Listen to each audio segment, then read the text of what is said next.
Good morning, friends. Welcome to our bonus read aloud.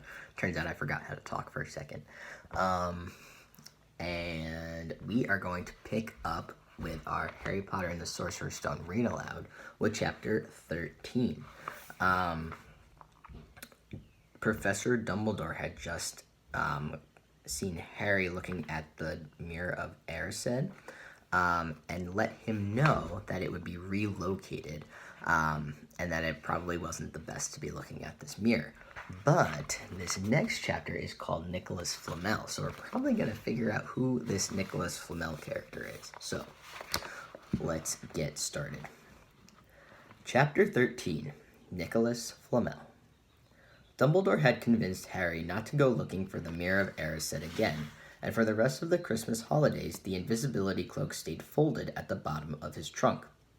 Harry wished he could forget what he'd seen in the mirror as easily, but he couldn't. He started having nightmares.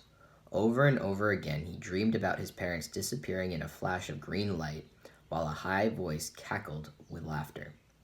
You see, Dumbledore was right. That mirror could drive you mad, said Ron, when Harry told him about these dreams. Hermione, who had come back the day before term started, took a different view of things. She was torn between horror at the idea of Harry being out of bed, roaming the school 3 nights in a row, if Filch had caught you, and disappointment that he hadn't at least found out who Nicholas Flamel was. They had almost given up hope of ever finding Flamel in a library book, even though Harry was still sure he'd read the name somewhere. Once term had started, they were back to skimming through books for 10 minutes during their breaks. Harry had even less time than the other two, because Quidditch practice had started again. Wood was working the team harder than ever. Even the endless rain that had replaced the snow couldn't dampen his spirits. The Weasleys complained that Wood was becoming a fanatic, but Harry was on Wood's side. If they won their next match against Hufflepuff, they would overtake Slytherin in the House Championship for the first time in 7 years. Quite apart from wanting to win, Harry found that he had fewer nightmares when he was tired out after training. Then, during one particularly wet and muddy practice session, Wood gave the team a bit of bad news. He'd just gotten very angry with the Weasleys, who kept dive-bombing each other and pretending to fall off their brooms. "Will you stop messing around?" he yelled. "That's exactly the sort of thing that'll lose us the match. Snape's refereeing this time, and he'll be looking for any excuse to knock points off Gryffindor." George Weasley really did fall off his broom at these words. "Snape's refereeing," he spluttered through a mouthful of mud. "When's he ever refereed a Quidditch match? He's not going to be fair if we might overtake Slytherin." The rest of the team landed next to George to complain too. "It's not my fault," said Wood. "We've just got to make sure we play a clean game, so Snape hasn't got an excuse to pick on us." Which was all very well, thought Harry, but he had another reason for not wanting Snape near him while he was playing Quidditch. The rest of the team hung back to talk to one another as usual at the end of practice, but Harry headed straight back to the Gryffindor common room, where he found Ron and Hermione playing chess. Chess was the only thing Hermione ever lost at, something Harry and Ron thought was very good for her. "Don't talk to me for a moment," said Ron when Harry sat down next to him. "I need to He caught sight of Harry's face. "What's the matter with you? You look terrible." Speaking quietly so that no one else would hear, Harry told the other two about Snape's sudden, sinister desire to be a Quidditch referee. "Don't play," said Hermione at once. "Say you're ill," said Ron. "Pretend to break your leg," Hermione suggested. "Really break your leg," said Ron. "I can't," said Harry. "There isn't a reserve seeker. If I back out, Gryffindor can't play at all." At that moment, Neville toppled into the common room. How he had managed to climb through the portrait hole was anyone's guess, because his legs had been stuck together with what they recognized at once as the leg locker curse. He must have had to bunny hop all the way up to Gryffindor Tower. Everyone fell over laughing except Hermione, who leapt up and performed the counter curse. Neville's legs sprang apart, and he got to his feet trembling. "What happened?" Hermione asked him, leading him over to sit with Harry and Ron. "Malfoy," said Neville shakily. "I met him outside the library. He said he'd been looking for someone to practice that on." "Go to Professor McGonagall," Hermione urged Neville. "Report him." Neville shook his head. "I don't want more trouble," he mumbled. "You've got to stand up to him, Neville," said Ron. "He's used to walking all over people, but that's no reason to lie down in front of him and make it easier." There's no need to tell me I'm not brave enough to be in Gryffindor. Malfoy's already done that, Neville choked out. Harry felt in the pocket of his robes and pulled out a chocolate frog, the very last one from the box Hermione had given him for Christmas. He gave it to Neville, who looked as though he might cry. You're worth 12 of Malfoy, Harry said. The Sorting Hat chose you for Gryffindor, didn't it? And where's Malfoy? In stinking Slytherin. Neville's lips twitched in a weak smile as he unwrapped the frog. Thanks, Harry. I think I'll go to bed. Do you want the card? You collect them, don't you? As Neville walked away, Harry looked at the famous wizard card. Dumbledore again, he said. He was the first one I ever... He gasped. He stared at the back of the card. Then he looked up at Ron and Hermione. I found him, he whispered. I found Flamel. I told you I'd read the name somewhere before. I read it on the train coming here. Listen to this. Dumbledore is particularly famous for his defeat of the dark wizard Grindelwald in 1945 for the discovery of the 12 uses of dragon's blood, and his work on alchemy with his partner, Nicholas Flamel.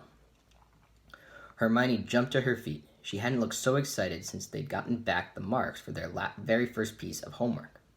Stay there, she said, and she sprinted up the stairs to the girls' dormitories. Harry and Ron barely had time to exchange mystified looks before she was dashing back an enormous old book in her arms.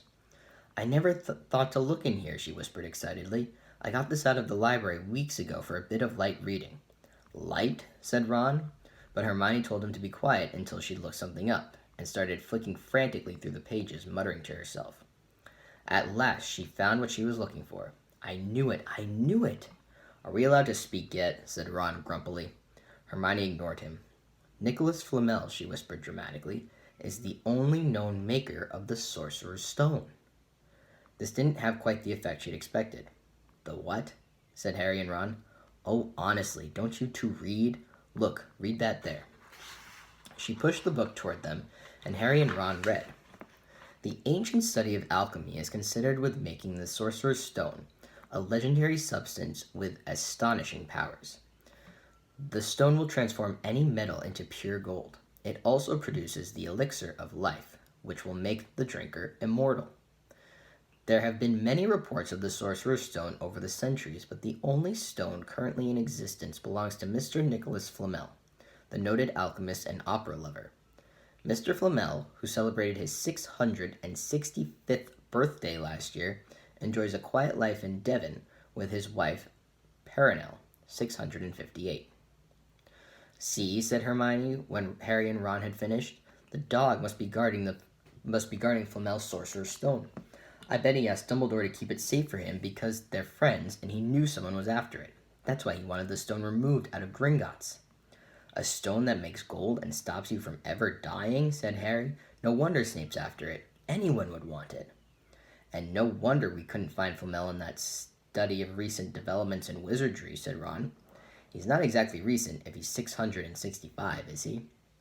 So this stone that they're talking about, the Sorcerer's Stone, which the book is called, makes any metal object into gold, and it also, whoever has it, lives forever.